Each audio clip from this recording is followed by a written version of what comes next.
matanaw ninyo ang tunay na kalagayan ko. Ganito kasi yan eh.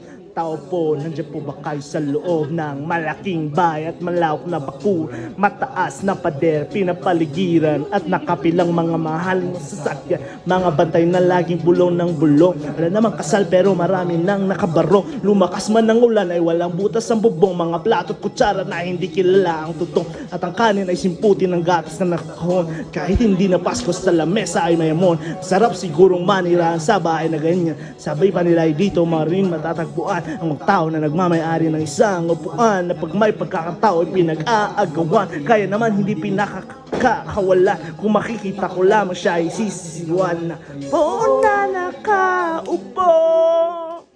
Subukan nyo namang tumayo at baka matanaw ninyo ang tunay na kalagayan ko.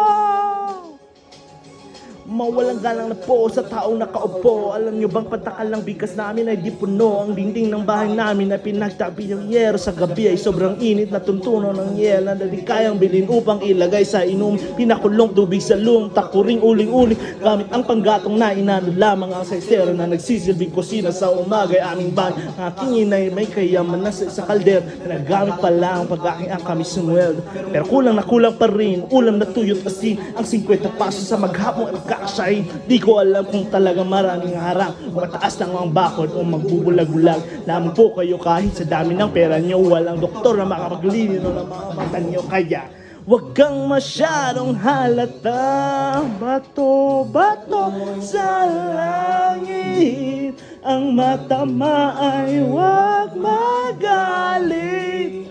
Bato-bato sa langit, ang matamaan ay huwag masyadong halata.